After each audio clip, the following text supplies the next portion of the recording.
ঠিক তখনই সিঁড়ি দিয়ে নিচে নামল মীরা। শর্ট একটা টপার টাইট ফিটিং জিন্স পরে বেশ আত্মবিশ্বাসী ভঙ্গিতে আসছিল, তার সাজগোজ যেন একটু বেশিই জাঁকজমকপূর্ণ মনে হচ্ছিল। মীরার লম্বা চুল এলোমেলোভাবে পড়ছে কাঁধে, ঠোঁটে হালকা লিপস্টিকের আভা, আর টপটা এমনভাবে টাইট যে ঈশিতা তখন আর চুপ থাকতে পারল না। ইচ্ছের কানে ফিসফিস করে বলল, এই দেখ কি স্টাইল, নাস্তার টেবিলে আসছে নাকি র্যাম্পে হাঁটতে নেমেছে। ইচ্ছে ঈশিতাকে ধমক দিয়ে বলল, এভাবে বলিস না রে, সবাই শুনতে পাবে। ঈশিতা হাসতে হাসতে বলল, আরে শুনুক না, আমি তো সত্যিটাই বলছি। ধূসর ভাই একটু পর যদি তাকিয়ে দেখে তো বুঝবি।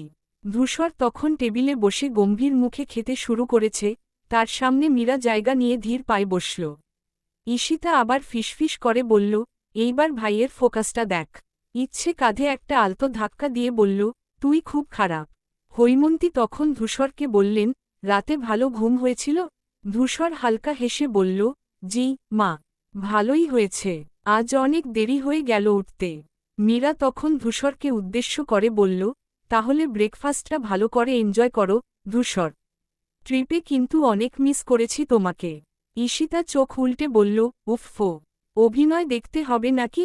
ইচ্ছে হাসি চেপে খেতে লাগল, আর মনে মনে ভাবল, ধূসর ভাই কি আদৌ এসব কিছু খেয়াল করে? অন্যদিকে বাকি সবার খাওয়া শেষ হলে তারা ধীরে ধীরে লিভিং রুমে চলে যায়। হৈমন্তী, রফিক, ইনায়েত, রোকসানা সবাই নিজেদের মধ্যে গল্পে মেতে ওঠে। বাড়ির পরিবেশটা বেশ প্রাণবন্ত হয়ে ওঠে, যেন অনেকদিন পর সবাই একসঙ্গে বসেছে। তবে খাবার টেবিলে তখনও চারজন বসে আছে, ধূসর, মীরা, ইচ্ছে আর ঈশিতা। ধূসর ধীরগতিতে খাচ্ছে, যেন কোথাও তারা নেই। মীরা পাশে বসে চুপচাপ খাচ্ছে, মাঝে মাঝে ধূসরের দিকে তাকিয়ে আবার চোখ সরিয়ে নিচ্ছে। ঈশিতা মুখে হালকা হাসি ধরে রেখেছে, কিন্তু তার নজর সবসময় মীরার দিকে, যেন নতুন কিছু খুঁজে বের করার চেষ্টা করছে। ইচ্ছে খাবারের সঙ্গে খেলছিল, চামচ দিয়ে ধীরে ধীরে নাড়াচাড়া করছিল প্লেটে রাখা ভাত। সারা রাতের অসুস্থতা আর ক্লান্তির ছাপ এখনও চোখে মুখে স্পষ্ট, মুখটাও যেন ফ্যাকাশে হয়ে আছে। তখনই হঠাৎ ধূসর, ইচ্ছের দিকে না তাকিয়েই নিষ্পৃহ স্বরে বলে উঠল, শরীর কেমন এখন ইচ্ছে? ধূসরের কণ্ঠস্বর শুনে ঈশিতা হালকা হাসল, আর মীরা ভ্রু কুঁচকে তাকালো ইচ্ছের দিকে। ইচ্ছে চমকে উঠে সামান্য অপ্রস্তুত হয়ে বলল, ভালো, ভালো আছি। ধূসর তখনও চোখ তুলে তাকালো না, হাতের চামচটা আস্তে আস্তে প্লেটে রেখে বলল, ঠিকমতো খাও, শরীর দুর্বল হয়ে পড়েছে। এইভাবে না খেলে আবার অসুস্থ হয়ে পড়বে। ঈশিতা ফিসফিস করে ইচ্ছের কানে বলল, দেখলি, কি কেয়ারিং। ইচ্ছে মুখ নিচু করে লজ্জায় খাবার গিলে নিল, আর মনে মনে ভাবল, ধূসর কি আসলেই ওর জন্য চিন্তা করে, নাকি এ শুধু একরকম ভদ্রতা? মানুষটার সাথে যে তার সাক্ষ্যতা এতটা এগোয়নি, কখনো ফোনে কথা হয়েছে শেষ কবে মনে নেই। অজানা কারণে ধূসরকে সে এড়িয়ে চলত। মীরা তখন হালকা গলায় বলল, ইচ্ছে ঠিক হয়ে যাবে, আমিও তো ঠিক মতো খাই না, কিছু হয় না। ধূসর কপালের ভাঁজ স্পষ্ট করে মীরার দিকে তাকালো, সবাই এক নয় মীরা, ইচ্ছে ছোট, ওর যত্ন দরকার। মীরা ঠোঁট কামড়ে কিছু বলতে গিয়েও চুপ হয়ে গেল। ঈশিতা চুপি চুপি বলল, কি দারুণ ব্যাটিং দিল, হাহ। ইচ্ছে একগাল লজ্জা নিয়ে খাবার খেতে লাগল, আর ধূসর তার খাওয়ায় মন দিল, যেন কিছুই হয়নি। ধূসর খাওয়া শেষ করে ধীর পায়ে উঠে লিভিং রুমের দিকে এগিয়ে যায়। লিভিং রুমে ইনায়েত, রফিক এবং সাবের বসে গল্পে মেতেছিল। কালকে অল্প কিছু আত্মীয় আসলেও দেখা করে রাতেই ফেরত গেছে, কয়দিন পর আবার এমনিও আসতেই হবে এই ভেবে। ধূসর এসে সোফায় বসে গা এলিয়ে দিয়ে বাপ চাচাদের আলাপে যোগ দেয়। তার চোখে ক্লান্তির ছাপ থাকলেও মুখে ছিল এক অদ্ভুত প্রশান্তি। মাঝে মাঝে চায়ের কাপে চুমুক দিতে দিতে মনোযোগ দিয়ে বড়দের কথাগুলো শুনছিল। অন্যদিকে ইচ্ছে খাওয়া শেষ করে চুপচাপ নিজের ঘরের দিকে পা বাড়ায়। শরীরটা এখনও দুর্বল, তবু মন খারাপটা যেন আরও বেশি ভর করছে। দরজা খুলে ঘরে ঢুকে একটু বিশ্রাম নেবে ভাবছিল, কিন্তু বিছানার ওপর রাখা একটা মাঝারি আকারের বক্স দেখে থমকে দাঁড়াল। কেউ যে ওর ঘরে ঢুকেছে সেটা সে টেরই পায়নি। বক্সটা হাতে নিয়ে ভাবতে লাগল, কে রেখেছে এটা? ধীরে ধীরে হাতের আঙুল দিয়ে মোড়কটা খুলল। ভেতরে সাজানো ছিল রঙিন 17টি শাড়ি, লাল, নীল, বেগুনি, সবুজ, আরও কত রং। একটার পর একটা শাড়ি বের করে দেখতে লাগল ইচ্ছে, যেন নিজের চোখকেই বিশ্বাস হচ্ছে না। বাক্সের এক কোণায় রাখা ছোট্ট একটা খাম চোখে পড়ল। কাপা হাতে খাম খুলে ভেতরের চিঠিটা বের করল। সেখানে ছোট্ট একটা বাক্য লেখা, সে আমার ইচ্ছে ঘুরি। লেখাটার দিকে চেয়ে ইচ্ছে থম ধরে বসে থাকে। কে লিখেছে, কেন এই উপহার? মনের মধ্যে হাজারো প্রশ্ন ঘুরপাক খেতে থাকে, কিন্তু কোনো উত্তর খুঁজে পায় না। শাড়িগুলো একবারে গুনে দেখে, ঠিক 17টা, তার বয়সের সমান। বুকের ভেতর কেমন যেন একটা অজানা অনুভূতি দোলা দেয়, ভালো লাগা আর বিস্ময়ের এক মিশ্র অনুভূতি। ইচ্ছে চিঠিটা শক্ত করে ধরে রেখে জানালার দিকে তাকায়। বাইরের বাতাসে গাছের পাতাগুলো দুলছে, যেন কোনো রহস্যের ইশারা দিচ্ছে। হঠাৎ ঈশিতা দরজার বাইরে এসে ডেকে উঠল। ইচ্ছে, দরজা খুলবি? কি করছিস ভেতরে? ধূসর ভাই, কিন্তু কেন এত শাড়ি, এমন উপহার কেন? মনে একের পর এক প্রশ্ন ঘুরপাক খেতে থাকে, তবু আপাতত কিছু না ভেবে চুপচাপ থাকার সিদ্ধান্ত নেয়। পরে সময় হলে ধূসর ভাইকেই জিজ্ঞাসা করবে। চিঠিটা আবার খামে ঢুকিয়ে আলমারির এক কোণে রেখে দেয়, যেন কেউ না দেখতে পায়। তারপর আয়নার সামনে দাঁড়িয়ে নিজের প্রতিচ্ছবির দিকে তাকায়, আচমকা মনে হয়, শাড়িগুলো পরলে কেমন লাগবে? নিজের মনে একটু লজ্জা পেয়ে দ্রুত সেখান থেকে সরে আসে। বাইরে ঈশিতার ডাকে সম্বিত ফিরে পেয়ে দরজা খুলে দেয়। ঈশিতা বলে, তুই এখানে একা একা কি করছিস? চল, নিচে সবাই গল্প করছে। ইচ্ছে মাথা নাড়ায়, তুই যা, আমি একটু পর আসছি। ঈশিতা চলে যেতেই ইচ্ছে জানালার দিকে তাকায়, বাইরে ধূসর ভাই লিভিং রুমে বসে হাসিমুখে কথা বলছে। মনে মনে ভাবে, ধূসর ভাই কি সত্যি এসব দিয়েছে? সকাল গড়িয়ে দুপুর, লিভিং রুমটা প্রায় ফাঁকা হয়ে গেছে, বাড়ির সবাই যে যার কাজে বেরিয়ে পড়েছে। শুধু ধূসর বসে আছে সোফায়, কোলের ওপর খোলা ল্যাপটপ। আঙুলগুলো দ্রুত গতিতে কি বোর্ডে চলছিল, মাঝে মাঝে ভ্রু কুঁচকে মনোযোগ দিচ্ছিল স্ক্রিনের দিকে।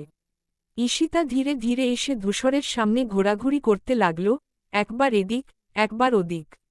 ধূসর প্রথমে খেয়াল না করলেও কিছুক্ষণ পর বিরক্ত হয়ে ল্যাপটপের ওপর হাত রেখে তাকিয়ে বলল, কি হয়েছে, এইভাবে ঘুর ঘুর করছিস কেন? ঈশিতা ঠোঁটে রহস্যময়ী হাসি ফুটিয়ে বলল, কিছু না ভাইয়া, এমনি। ধূসর ভ্রু তুলে বলল, তুই যখন এমনি বলিস, তখন কিছু না কিছু থাকেই। কি দরকার, তাড়াতাড়ি বল। ঈশিতা একটু ইতস্তত করে পায়ের আঙুল দিয়ে মেঝেতে আঁকিবুকি কাটতে লাগল, মুখে দুষ্টুমির ছাপ স্পষ্ট। ধূসর হালকা শ্বাস ফেলে আবার স্ক্রিনের দিকে মনোযোগ দিল, জানত ঈশিতার দুষ্টুমির পেছনে কিছু না কিছু কারণ আছেই। কিন্তু ঈশিতা তো চুপ করে থাকার মেয়ে নয়। ধূসর আরেকবার তাকাতেই বলে উঠল, ভাইয়া, সামনে তো মাধ্যমিক পরীক্ষা। আজ আমাদের অ্যাডমিট কার্ড নিতে যেতে হবে। ধূসর ল্যাপটপ থেকে চোখ সরিয়ে ভ্রু কুঁচকে বলল, তাই? তাহলে যা, নিয়ে আয়। আমাকে বলছিস কেন? ঈশিতা মুখ বাঁকিয়ে বলল, একা যেতে ইচ্ছে করছে না ভাইয়া। ইচ্ছেকে বলছিলাম, কিন্তু মা তো সঙ্গে সঙ্গে বারণ করে দিলেন। বলছে, ইচ্ছে অসুস্থ, ও বেরোতে পারবে না। ধূসর মাথা হেলিয়ে বলল, ঠিকই তো বলেছে, ওর শরীর ভালো না এখন। ঈশিতা ধূসরকে একটু কাছে এসে অনুনয়ের সুরে বলল, এই জন্যই তো ভাবলাম, তুমি যদি আমাদের গাড়ি করে নিয়ে যাও, তাহলে মা কিছু বলবে না। ইচ্ছের ওর নিজের অ্যাডমিট তো নিতেই হবে, তাই না? ধূসর চুপচাপ ঈশিতার কথাগুলো শুনে কিছুক্ষণ ভেবে বলল, মাকে গিয়ে বলিস, আমি নিয়ে যাব। ঈশিতার মুখে হাসি ফুটে উঠল, সিরিয়াসলি ভাইয়া? তাহলে আমি এখনই গিয়ে বলে আসি। ধূসর মাথা নাড়িয়ে আবার কাজে মন দিল, কিন্তু ঈশিতা উচ্ছ্বাস নিয়ে ছুটে বেরিয়ে গেল। সে জানত, ধূসর ভাইয়ের সঙ্গে গেলে মা আর কোনো আপত্তি তুলবে না, আর ইচ্ছেও একটু বাইরে যেতে পারবে। ইচ্ছে ঘরের বিছানায় আধশোয়া অবস্থায় সময় কাটাচ্ছিল। হাতে ধরা ছিল একটা উপন্যাস, পুরনো বইয়ের গন্ধটা যেন একটুখানি স্বস্তি এনে দিচ্ছিল তার অসুস্থ শরীরে। মাথার কাছে রাখা পানির গ্লাসে হালকা ঘোলা পানির আভাস, যা হয়তো সকাল থেকে আর খাওয়া হয়নি। ইচ্ছে ক্লান্ত চোখে পাতা উল্টে দেখছিল, কিন্তু মনোযোগ ছিল না একদমই।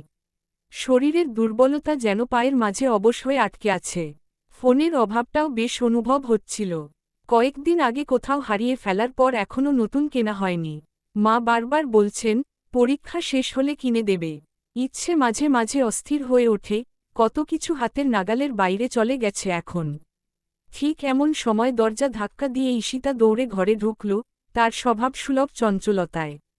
ইচ্ছে বইয়ের দিকে তাকিয়েই বলল, এই না বললাম দরজায় টোকা দে। ঈশিতা হাসিমুখে একটানে বইটা ইচ্ছের হাত থেকে নিয়ে বলল, ইচ্ছুর বাচ্চা, এইবার রেডি হও। মা রাজি হয়েছে, এবার অ্যাডমিট নিতে যাবি। ইচ্ছে অবাক হয়ে উঠে বসল, সত্যি? বড়মা তো যেতে দিচ্ছিল না। ঈশিতা রহস্যময়ী হাসি দিয়ে বলল, হ্যাঁ, কিন্তু কারণটা জানিস? ধূসর ভাই আমাদের নিয়ে যাবে। মা বলেছে, ভাই সঙ্গে থাকলে কোনো সমস্যা নেই। ইচ্ছের মুখটা এক মুহূর্তের জন্য থমকে গেল। ধূসর ভাই, কাল রাতের আবছা অবয়বটা হঠাৎ করে চোখের সামনে ভেসে উঠল। মনে পড়ল, ঘুমের ঘোরে তাকে দরজার সামনে দাঁড়িয়ে থাকতে দেখেছিল, কিন্তু ঈশিতা তাকে সময় দিল না ভাবার। উঠো উঠো, জলদি রেডি হ। ধূসর ভাই কিন্তু তাড়াতাড়ি নিচে নামতে বলেছে, দেরি করলে মেজাজ খারাপ হয়ে যাবে। ইচ্ছে একরকম বাধ্য হয়েই ধীরে ধীরে উঠে দাঁড়াল। তার ভিতরে যেন মিশ্র অনুভূতির জোয়ার বইছে। ধূসর ভাইয়ের সামনে যেতে একটু সংকোচ, কিন্তু বাইরে যাবার আনন্দও কম না। ঈশিতা তখন আয়নার সামনে দাঁড়িয়ে নিজের চুল ঠিক করছে, আর ইচ্ছে ধীর পায়ে আলমারির দিকে এগিয়ে গেল পোশাক নিতে। ইচ্ছে ধীরে ধীরে উঠে দাঁড়ায়, ঈশিতার উত্তেজিত কণ্ঠে সাড়া দিলেও তার ভিতরে যেন অদ্ভুত এক লজ্জা কাজ করে। ধূসর ভাইয়ের নাম শুনলেই কোথাও যেন অজানা এক অস্বস্তি গলায় দলা পাকিয়ে ওঠে। কাল রাতের আবছা স্মৃতি, ধূসর ভাইয়ের সেই চিন্তিত মুখ, দরজায় দাঁড়িয়ে থাকা চেহারাটা চোখের সামনে ভেসে ওঠে। ইচ্ছে দ্রুত মাথা ঝাঁকিয়ে নিজেকে স্বাভাবিক করার চেষ্টা করে, কিন্তু বুকের ভেতর কেমন যেন অস্থির লাগে। কি হলো, এভাবে দাঁড়িয়ে আছিস কেন? ঈশিতা জোরে ধাক্কা দিয়ে বলল, তাড়াতাড়ি কর, ভাই অপেক্ষা করছে। ইচ্ছে কোনো রকমে হাসির ভান করে পোশাক নিতে এগিয়ে গেল, কিন্তু ধূসর নামটা মাথার ভেতর যেন অকারণেই ঘুরপাক খাচ্ছিল। লিভিং রুমে আরাম করে বসে আছে মীরা, তার পরনে ট্রেন্ডি ফিটিং ড্রেস, সাজগোজে আলাদা নজর কাড়ার চেষ্টা স্পষ্ট।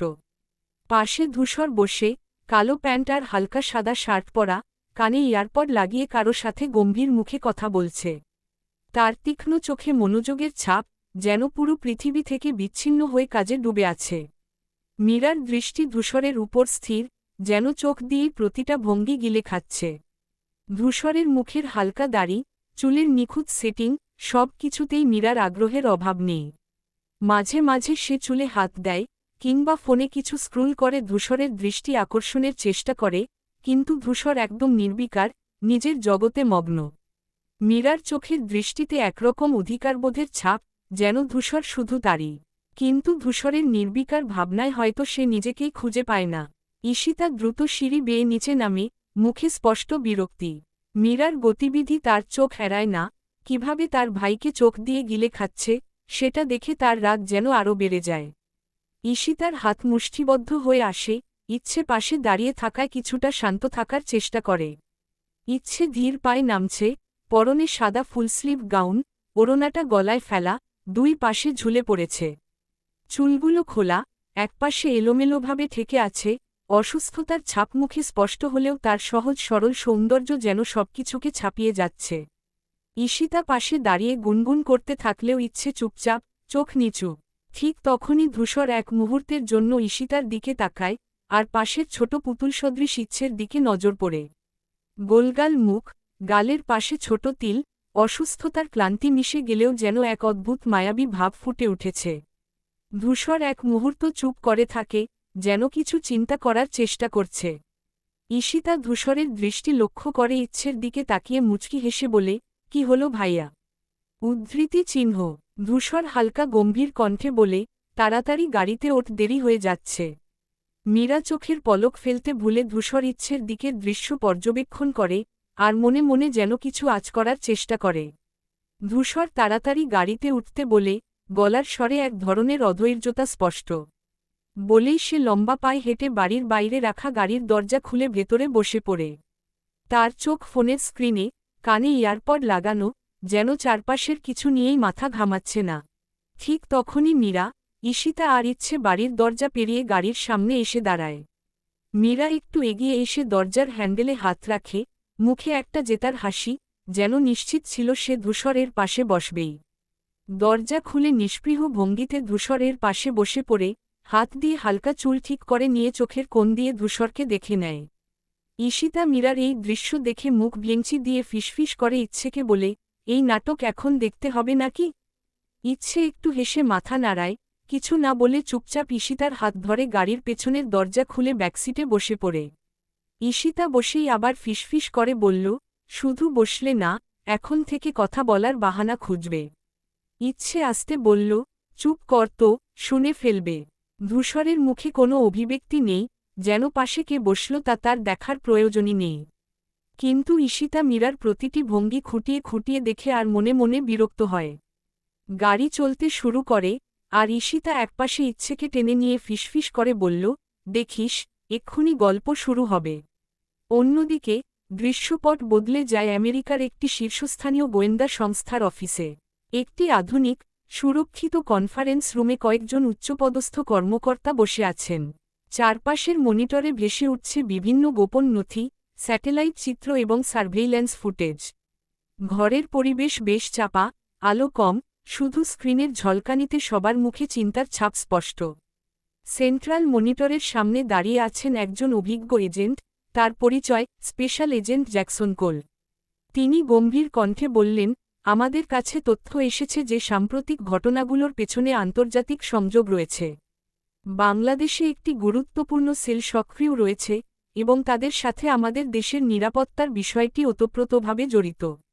একজন কর্মকর্তা প্রশ্ন করলেন, আপনার কি মনে হয় তারা কোনো বড় পরিকল্পনার অংশ? জ্যাকসন হালকা মাথা নাড়িয়ে মনিটরের দিকে তাকিয়ে বললেন, আমাদের ধারণা, তারা শুধু ছোটখাটো অপরাধের বাইরে কিছু বড় কিছু প্ল্যান করছে। তবে তাদের মূল উদ্দেশ্য এখনও স্পষ্ট নয়। আরেকজন এজেন্ট মনিটরের স্ক্রিনের দিকে তাকিয়ে বলল, আমরা এই ব্যক্তিটিকে ফলো করছি, তার গতিবিধি সন্দেহজনক। সে সম্প্রতি ঢাকায় প্রবেশ করেছে, এবং সে কিছু গোপন তথ্য সংগ্রহের চেষ্টা করছে বলে আমাদের বিশ্বাস। ধূসর গাড়ি থামিয়ে স্কুল গেটের সামনে এসে বলল, তোমরা নেমে যাও, আমি গাড়ি পার্ক করছি। ইচ্ছে আর ঈশিতা ধীর পায়ে গাড়ি থেকে নামল। ধূসর মীরার দিকে তাকিয়ে বলল, তুই গাড়িতে বসে থাক, আমরা একটু পরেই চলে আসছি। মীরা মুখ ভার করে বলল, আমি গেলে সমস্যা কি? ধূসর সংক্ষিপ্ত উত্তর দিল, স্কুলের ভেতর বাইরের কাউকে ঢুকতে দেয় না। অপেক্ষা কর। মীরা আর কিছু না বলে গাড়িতে বসে রইল, মুখে অসন্তোষের ছাপ স্পষ্ট। ইচ্ছে আর ঈশিতা ধূসরকে অনুসরণ করে স্কুলের গেট পেরিয়ে অফিস রুমের দিকে এগিয়ে গেল। চারপাশে অনেক ছাত্রছাত্রী আর অভিভাবকদের ভিড়, সবার মধ্যে পরীক্ষার প্রস্তুতি নিয়ে উত্তেজনা বিরাজ করছে। অফিস রুমের সামনে গিয়ে ধূসর হাত গুছিয়ে দাঁড়িয়ে থাকল, আর ঈশিতা খুশি মুখে বলল, ভাইয়া, তুমি না এলে মা আসতে দিত না আমাদের। ধন্যবাদ। ধূসর হালকা হাসল, ঠিক আছে, এখন চুপচাপ অ্যাডমিট নিয়ে তাড়াতাড়ি বের হও। অনেক কাজ আছে। ভেতরে অফিস সহকারী অ্যাডমিট কার্ড হাতে দিলেন। ঈশিতা দ্রুত চেক করে নিয়ে বলল, ইচ্ছু, তোর নাম ঠিক আছে, ছবিটাও ঠিক আছে। ইচ্ছে মাথা নেড়ে বলল, সব ঠিকই আছে। ধূসর একটু বিরক্ত গলায় বলল, হয়ে গেলে চলো, বাইরে গরম। তিনজন বাইরে বেরিয়ে এলে দূর থেকে মীরাকে দেখা যায়, সে অধৈর্য হয়ে গাড়ির জানালা দিয়ে বাইরে তাকিয়ে আছে। ধূসর হালকা দীর্ঘশ্বাস ফেলে বলল, এই মেয়েকে নিয়ে আসাটাই ভুল হয়েছে। ঈশিতা আর ইচ্ছে মুখ চেপে হাসল, আর তিনজন দ্রুত পায়ে গাড়ির দিকে এগিয়ে গেল। রাতের নীরবতা ভেঙে ইনায়েত ও রফিক তালুকদারের হিসাবের খসখস শব্দ ভেসে আসছে। তারা জনে বসে কাগজপত্র ঘেটে ব্যবসার লাভ লোকসান যাচাই করছে, মাঝে মাঝে নিচু গলায় কিছু আলোচনা চলছে। বাড়ির অন্যদিকে রোকসানা ও হৈমন্তী টিভির সামনে বসে প্রিয় সিরিয়াল দেখছে। রোকসানা হালকা হেসে বলল, এই নায়িকা তো আজ আবার বোকামি করল। হৈমন্তী বলল, সব সিরিয়ালেই একই কাহিনী, কিন্তু দেখতেও ছাড়িস না। পাশে বসে মালা, কাজের মেয়েটি, মনোযোগ দিয়ে চুলে তেল দিচ্ছে, কিন্তু তার চোখও মাঝে মাঝে টিভির দিকে চলে যায়। ইচ্ছে আর ঈশিতা নিজেদের ঘরে ব্যস্ত। ঈশিতা বই নিয়ে বসেছে, আর ইচ্ছে জানালার পাশে দাঁড়িয়ে চুপচাপ বাইরে তাকিয়ে আছে, মনের মধ্যে নানা ভাবনা খেলা করছে। ঠিক এমন সময় দরজার সামনে গাড়ির শব্দ। ধূসর বাড়িতে ফিরে এসেছে। দরজা ঠেলে ঢুকতেই হৈমন্তী উচ্ছ্বসিত কণ্ঠে বলল, আব্বা, ফ্রেশ হয়ে আসো, খেতে দিচ্ছি। ধূসর ক্লান্ত চোখে মৃদু হেসে বলল, না মা, খেতে হবে না, খেয়ে এসেছি। শুধু এক কাপ কফি পাঠিয়ে দিও ওপরে। হৈমন্তী একটু থেমে বলল, তুই এত দিন পর বাড়ি ফিরলি অথচ না খেয়ে থাকিস কেন বলতো? অন্তত একটু কিছু খেয়ে যা। ধূসর হালকা মাথা নেড়ে ওপরের দিকে চলে গেল, তার ভারী পায়ের শব্দ ধাপে ধাপে মিলিয়ে গেল সিঁড়ির ওপরে। রোকসানা মালাকে বলল, মালা, যা তো এক কাপ কফি বানিয়ে দে ধূসরকে। মালা মাথা নাড়ল, জি খালা, এখনই বানিয়ে দিচ্ছি।